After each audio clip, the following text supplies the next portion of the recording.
안녕하세요. 말씀 묵상의 이광재 목사입니다. 어제 저희는 바리새파 유대인들 그들이 그리스도인이 되어서 여전히 율법을 고수하고 있을 때 예루살렘 공의회가 그것을 여러 가지 방법으로 토론하고 최후에는 베드로가 예수 그리스도의 십자가만으로 완전하게 이루어진 그 복음, 오직 은혜로 믿음으로만 그 구원이 이루어진다는 것을 확증하는 부분을 저희들이 같이 나누었습니다. 여러 가지 과정 속에서 하나님께서 그것을 보여주시고 깨닫게 해주시고 또 경험케 해주셨기 때문에 부인할 수 없는 사실이었습니다. 그래서 유대인들도 아무 말 하지 못했죠. 오늘은 이어서 마지막으로 이제는 다시 한번 야고보 사도를 통해서 확증하는 부분을 저희들이 읽게 됩니다. 오늘 말씀을 통해서 또 하나님께서 저희들이 무엇을 알기를 원하시고 깨닫기 원하시는지 또 한 걸음 한 걸음 또 문제를 풀어가면서 같이 묵상을 나누도록 하겠습니다. 제가 먼저 기도하고 시작하겠습니다. 하나님, 저희들이 오늘도 말씀 앞에서 성령님의 조명하심을 기대하며 말씀의 통찰력을 통해서 하나님이 저희 삶 속에서 원하시는 뜻이 무엇인지를 또 쫓아가고자 합니다. 말씀이 힘이고 능력이고 기준이고 말씀을 따라갈 때 하나님 놀라우신 은혜가 저희들의 삶을 덮어줄 줄 믿습니다. 오늘도 함께하여 주시옵소서. 예수님의 이름으로 기도드립니다. 아멘. 제가 말씀을 먼저 봉독해 드리도록 하겠습니다.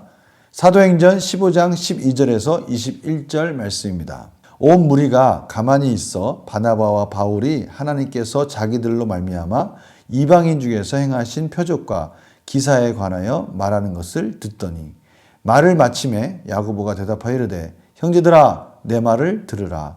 하나님이 처음으로 이방인 중에서 자기 이름을 위할 백성을 취하시려고 그들을 돌보신 것을 시므온이 말하였으니 선자들의 말씀이 이와 일치하도다. 기록된 바 이후에 내가 돌아와서 다윗의 무너진 장막을 다시 지으며 또 그 허물어진 것을 다시 지어 일으키리니 이는 그 남은 사람들과 내 이름으로 일컬음을 받는 모든 이방인들로 주를 찾게 하려 함이라 하셨으니 즉 예로부터 이것을 알게 하시는 주의 말씀이라 함과 같으니라.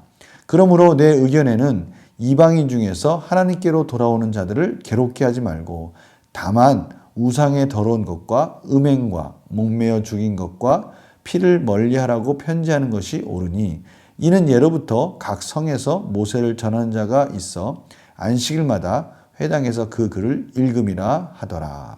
아멘. 오늘 야고보 사도가 어떻게 보면 타협점 같지만 그 타협점은 유대인들을 배려하는 것이라는 것을 저희들이 알게 됩니다. 먼저 베드로가 복음에 대해서 주 예수 그리스도의 은혜 외에는 구원의 길이 없다는 것을 확증했습니다. 그리고 오늘 12절에는 이제 바나바와 바울이 그 이방인들 가운데 일어나는 역사, 표적들을 다시 증언하게 되죠. 그 말을 마치고 나서 야고보가 이제 베드로가 한 말에 더해서 선지자들이 했던 말씀, 구약의 말씀을 통해서 이방인들에게 하나님께서 어떻게 복음을 일으켰는지를 확증해 주는 부분이 16, 17절입니다. 이 부분은 아모스 9장 11절에서 12절 말씀인데요.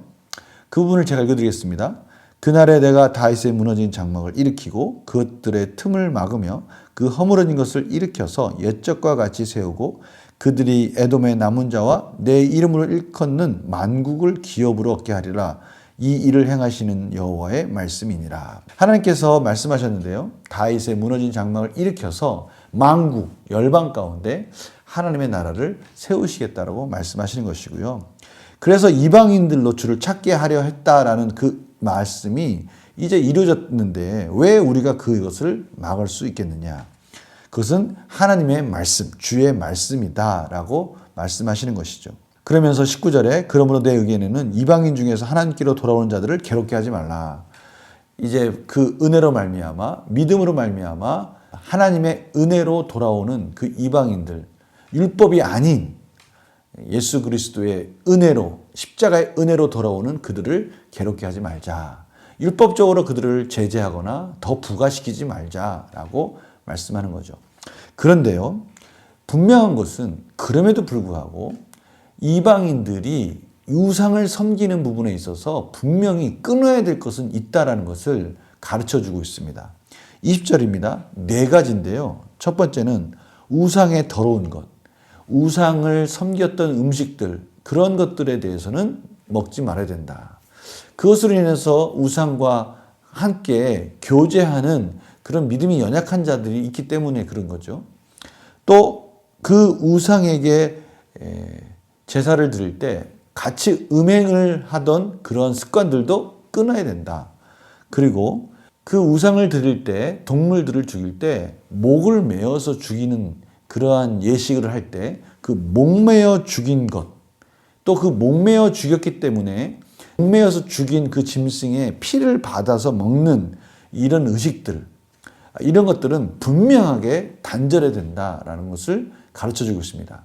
율법으로부터 자유해졌다라고 말을 하지만 이것까지 허용하면서 오히려 그것들이 공동체를 구성하는 데 있어서 방해가 되고 우상을 섬기는 옛 습관이 하나님을 섬기는 데 있어서 방해가 된다면 그것을 끊어야 된다라는 것을 강조하고 있는 것이죠.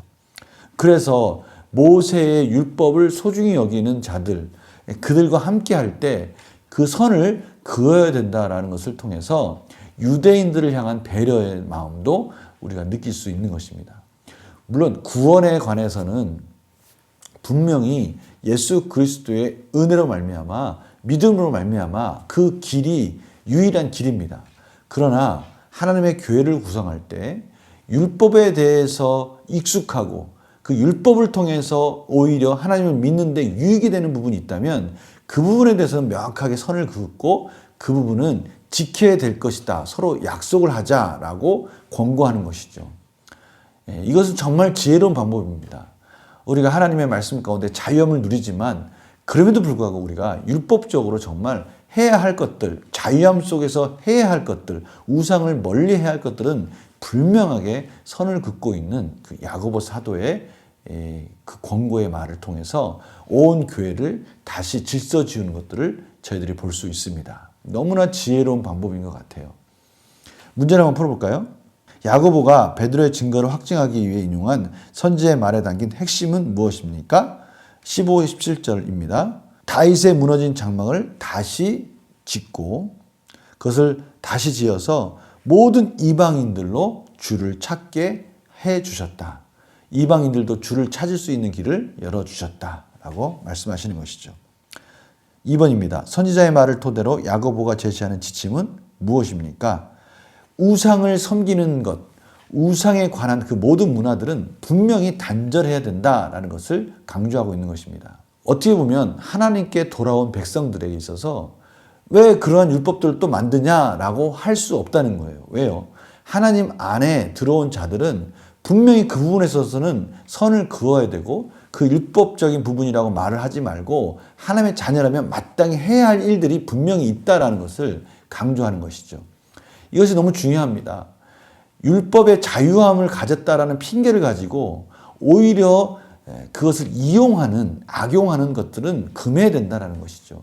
분명히 우상을 섬기는 그 모양, 그 내용들, 이런 것들은 분명히 단절함으로 인해서 그것 때문에 하나님의 율법을 소중히 여기는 자와 분열되어지는 불필요한 그런 일들은 해서는 안 된다라는 것을 분명히 말씀하고 있는 것이죠.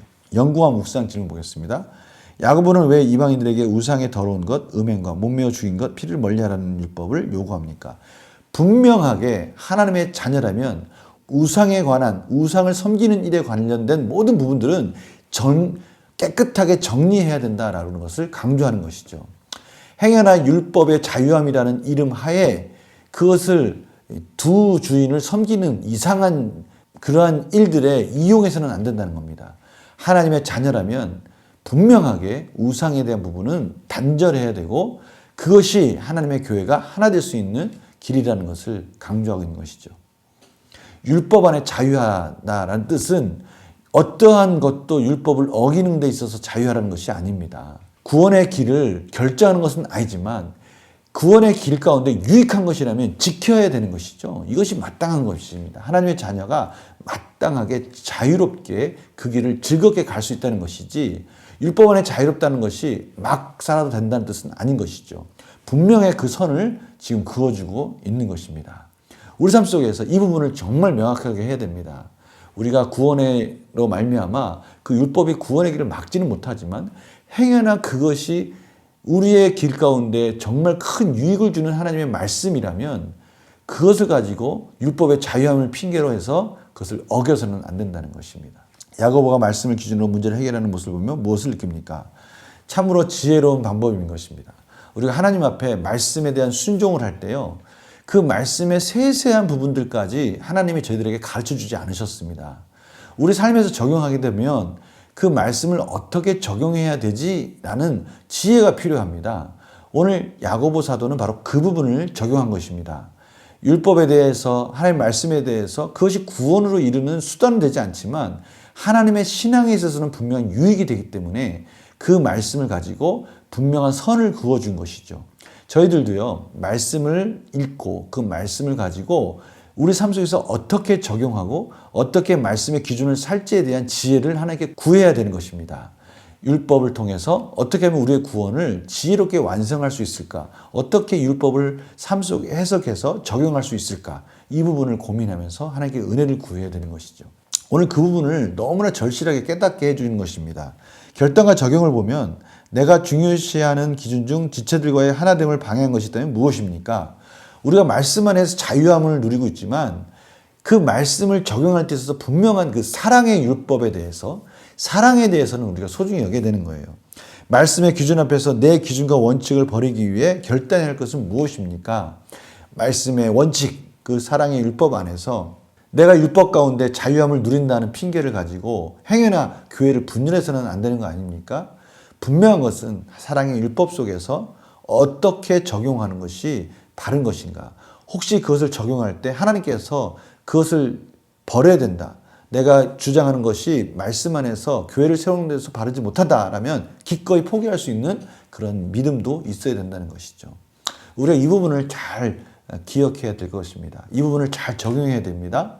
하나님의 구원에 있어서 율법이 구원의 수단은 되지 못하지만 그 율법을 통해서 우리는 구원의 완성을 이루는 유익을 얻을 수 있기 때문에 하나님의 말씀을 통해서 그것을 순종하고 적용하고 해석하는 지혜를 구함으로 인해서 내 고집과 내 기준이 아니라 말씀 안에서 끊임없이 적용하는 훈련을 저희들은 해야 될 것입니다.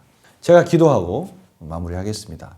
하나님, 저희들이 놀라우신 예수 그리스도의 은혜로 말미암아 구원을 얻었지만 우리에게 필요한 율법들을 말씀 안에서 잘 해석하는 지혜를 허락하여 주시옵소서.